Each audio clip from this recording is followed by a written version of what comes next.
Welcome to When Laid Off, Paid Off, Redundancy Success Stories. Coming up in this episode. I took a risk and I took my redundancy payment and I bought a flight to New York. I'm really happy living in an uncertain world. It doesn't bother me too much, but that's not everybody. You're watching When Laid Off, Paid Off, the show that provides you with positive stories and lessons to help you find the silver lining if you're struggling with the uncertainty and challenges of redundancy. I'm Batchelor, and I'm a presenter, content producer, and TEDx curator. And I'm on a mission to help people find and express their purpose and their passion. This episode is brought to you in partnership with Another Door. This episode's story comes from multimedia producer and promoter Peter COCKS, who found himself out of work for the first time in his life and worried about how he was going to pay his mortgage. But by taking small bets and embracing opportunities when they came, he was able to rekindle an old passion and to discover a job he never knew existed. Later in this show, we'll also hear from Eleanor Tweddell, redundancy mentor at Another Door and author of Why Losing Your Job Could Be the Best Thing That Ever Happened to You. Who'll be sharing with us her thoughts on how you can make your own luck. But first, let's hear Peter's story. My name's Peter COCKS and this is my redundancy story. I was made redundant in 1988. I'd left university in 81 in very similar economic times to now, with 3 million unemployed, 3.5 million unemployed. So jobs were scarce and I didn't have much use for my art history degree. I ended up working in shops, initially in Covent Garden and the King's Road, working sort of designer furniture shops, which were the thing at the time. Then we hit another bad economic patch in 1988 and I was given the sack.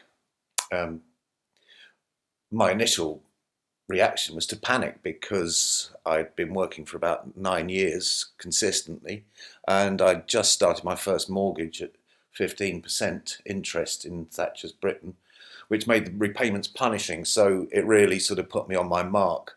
However, I took a risk and I took my redundancy payment, which was about £2,000, and I bought a flight to New York. You could get a 99 quid Freddie Laker flight to New York then.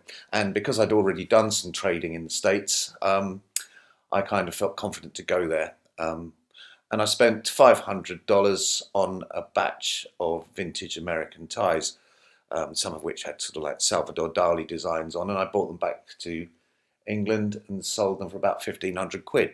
So my first trade was a good one, and it kind of gave me the confidence then to sort of stay working on my own and not look for another job and just go and buy and sell things. So I'd take a trip to Istanbul and buy carpets, or go to Marrakesh and buy some rugs there, and then bring them back and sell them either to shops or market stalls. And really I started working 7 days a week doing that kind of thing, which sounds a lot, but needs must. And I would just have a market stall every weekend, just be buying and selling. And while I was doing that, a friend of mine I'd bumped into in New York, who I'd been at school with, had become a performance artist, and he was exhibiting in New York.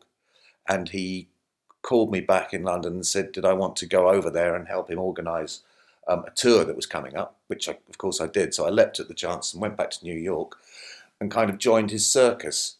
So that's really where I discovered my passion for performing, putting on shows. It sort of rekindled something I'd always done at school in drama, but I managed to sort of, alongside buying and selling stuff, turn that into my profession, and really that's how I've continued right up until, well, about now.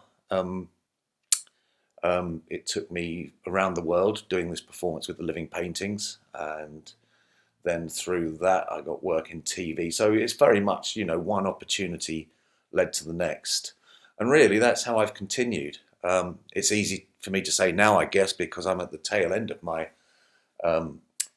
career, such as it is. But I think really what I learned about myself was to think on my feet, take a chance and stick my neck out. I think if I've got any advice to someone now setting out, the economic climate is just as bad as it was back then, is just stick your neck out, take a chance, and I think you make your own luck. What I really love about Peter's message is this idea of taking small bets, taking calculated risks to try out new ideas.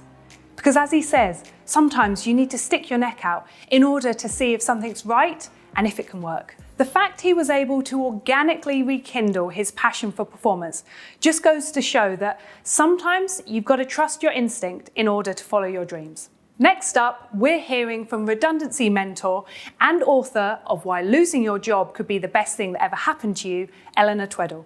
We'll hear what she thinks of Peter's story and what advice she'd give people in similar situations. Eleanor, thank you very much for joining us on this episode. Thank you for having me. In this story, we heard from Peter, didn't we? And I love how Peter kind of like took that initial risk. He placed those small bets and kind of went, you know what? I'm spending my redundancy money flying to the States to go buy some vintage ties. If there isn't a kind of thing of putting yourself out of your comfort zone, I don't know what is. So he kind of was comfortable taking those small bets. But I wanted to ask, what would you say is that balance between, you've got to push yourself a little bit, but equally not being reckless. And ultimately, sometimes if you're too reckless and stretch too far, you make yourself uncomfortable, stressed, and then you kind of can't do anything. What's your advice on that balance between those two elements that you've got to kind of constantly be juggling? Yeah, love this. This just made me smile so much. And we were like, oh, we all need a bit of Peter in our lives, don't we? That's just brilliant. But yeah, I mean, the first thing I'd say is, unfortunately, we're not all Peter. Like that story would probably push somebody right over the edge of their comfort zone, like, oh my god, he did what? Because we don't all live in that amazing space of like curiosity and what's there to lose, let's try. And it's something I've definitely had to sort of work on when I'm now coaching and mentoring people, because I probably do live a little bit in that space, aspirational to Peter, but I'm nowhere near like that. But I can put up with a lot of risk and uncertainty. I'm really happy living in an uncertain world. It doesn't bother me too much, but that's not everybody. So the first thing I'd say is be inspired by that it's possible, but tune into you. And I think this is why when you look at a lot of coaching programs or books that you read, self-help books, it's all about finding you and who you are. And it's because it's almost foundational. It's like building a house. You've got to go down first to build these amazing foundations of, right, this is how I operate. This is when I'm in the best zone. I need certain things to be in place for me to have this great foundation. Then I can work from it. And just be really honest with yourself about, simple questions. Are you good in that risk space? How are you feeling about uncertainty? What tools and how do you cope when things happen? Are you the person that kind of is cool, calm, you can handle uncertainty coming along? Or do you get really wobbly and really struggle? And it's fine either way, it's just who we are. It's not a reflection, there's no right or wrong in any of this. So I think do a lot of work on just finding out about you, and thinking about it for a while will help you to then be informed in what to happen next. There's a great little thing called 16 Personalities, which is a free tool online. You've probably come across it. I'd say have a go at that. It's just a bit of fun. It's free. It comes up with these little personality stories, and it just gets you thinking about, is that me? Is that, and it'll help inspire you to then say, right, this is what your next move is. So if it comes out like, actually, I'm quite happy living in this space of unknown, get curious and step out and do some random stuff that you think, what am I doing? Why not? And that'll be at different levels. You don't have to get on a plane and go and buy some ties, which I just adore that story. It can be something simpler, like the very first time I got made redundant, which is a long time ago, many years ago. But I was young, free, single, and I jumped on a plane to Cuba and just thought, I just need to go back. I've had enough of applying for jobs. I've had enough of this. I just need time out. Jumped on a plane. And again, I was a little bit out of comfort zone for me. I was on my own, traveling on my own in Cuba. see what happens. And weirdly enough, on the plane on the way out there, I thought, oh, Virgin's a cool place. I would love to work here. Never thought anything more of it. Went backpacking. And then when the plane landed on the way back, I got a call from a headhunter saying, do you fancy going along to an airline? They've got a role in comms. Amazing. There you go. And then I worked with Virgin. Exactly. So it's weird how taking that time out was actually my uncomfortable zone, because I felt hugely uncomfortable taking 2 weeks off to indulge myself in backpacking when I should be trying to find a job, you know, being a person on my own, having to find my own income. But I just had to for my own sanity. So I think, yeah, tuning into you and doing it your way is the key to it. So, and you'll find your own little stretch zone. So you've got your comfort zone. The next rim around there is your stretch zone, where you're doing stuff, but you're sort of like mildly excited by it, but not quite stressed about it. But yeah, the next zone, as you said, the next zone around there is stress, where you've pushed yourself way too hard. You're not giving yourself a breather at all. It's not doing anyone any good. Pull yourself back into sort of stretch comfort zone to recharge. So yeah, absolutely adored this story. Loved Good it. stuff. Awesome. So the other bit he talked about was like making his own luck, but also the contact, meeting the person kind of by chance, it sounded like, from school, created not only like an opportunity for him, but also, so it's that idea, isn't it, of the people you meet potentially. What would your advice be to kind of make your own luck, and also to kind of find those people who can help you make your own luck?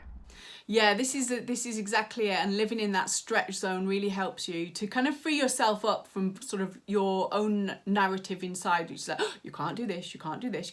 You can do actually anything. And what I would say is follow breadcrumbs. Feel like it's following breadcrumbs. Like I work with a career coach, Amanda, and she always says that. It's such a good little thing in your head. It might not lead anywhere. So do things without any expectation of an outcome. Is the following breadcrumbs thing. So it's you like, oh, well, what's this? Oh, I'll just go and talk to that person. And it's opening up to saying, I might get nothing out of this, but it's fine. It's just a thing I'm going to do today, and I'm going to enjoy it. And then I'm just going to like be cool, end the day, start the next day. I think we're pre-programmed into thinking, well, I've got to meet these people and the outcome is X, Y, Z, and I want this and I want that. Oh, give yourself a break. You know, it's not like that, is it? So following breadcrumbs is around just, oh yeah, let's go and talk to that person today. Send a few people messages saying, look, I'm really interested in selling ties and I noticed you sell ties. Could we have a chat? What's the worst they can do is ignore you. So what? Who cares? I get ignored every single day. I'm literally pitching and trying to, like, you know, get media or marketing or whatever. Every day you get ignored, but who cares? You've got to try and get yourself out there. And then that one time somebody responds, you get a connection, it's all worth it. You know, that's kind of where your next sort of path goes. So yeah, definitely get a bit curious. Do stuff without expectation, and then there won't be that pressure and that stress of, oh, but it didn't work out, I feel a failure. Well, of course not a failure, you didn't have an expectation anyway. So yeah, that's kind of what I took from that. Very nice. Yeah, it kind of reminds me a little bit, someone once said to me about kind of planting seeds. You plant a load of seeds and not all of the seeds kind of come up, but if you plant enough of them, you kind of forget the ones that because you're busy doing the next ones. Meanwhile, these ones are sprouting. But ultimately, if all of them sprouted, none of them would survive, because you need, you know, you've got the one tree, right, that comes up and it needs all the light. So that idea of put enough out there, but don't have any expectations that every single one, because you probably couldn't cope if everything came into something, could you? So I quite like that. Brilliant.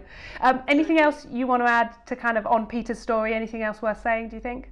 Where do we go with this? I mean, it's just fabulous. And I think it's a real, what I took as well is this thing about nothing is overnight. You know, I think I see a lot of people getting hugely stressed. They've lost their job, and in 2 weeks later they're stressed because they're like, but nothing's happened. I've not had an interview. I've not had this. I've not had that. It's like 2 weeks. Even like 2 months later is still 2 months. You know, they took a long time. I don't think I got a job the first time I got made redundant until about 6 months later. Second time I got made redundant was even longer. Then I was out of work for like 7 months. So I am an expert in being out of work. You know, because these things take time if you're looking for something you really, really want.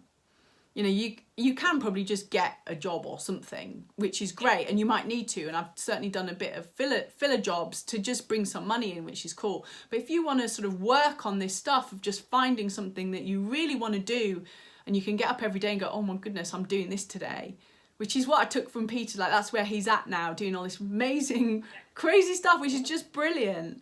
That wasn't overnight for him. He's taken chances, he's had a go at stuff, he's got things wrong, he's probably had more bad days than good days sometimes, because he's really trying to get to a place. But I kind of got a sense that he got that it was part of it. And that's the inspiring bit.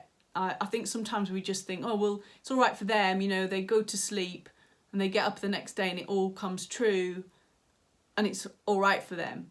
But it doesn't work like that. Just keep going, trying to find that goal of, you know, where you want to be, and enjoy every day that you're sort of trying. Yeah, and remembering that a lot of the time these stories we hear are condensed many years into, you know, a couple of minutes in sharing it, isn't it? So brilliant. Eleanor, thank you very much. Thank you. That was Eleanor Tweddell, author of Why Losing Your Job Could Be the Best Thing That Ever Happened to You. For more tips, advice and support, including Eleanor's own story and those featured in her book, check out anotherdoor.co.uk. Thank you for watching When Laid Off, Paid Off, Redundancy Success Stories. I hope you managed to find some inspiration and hope from this episode. I'll see you next time.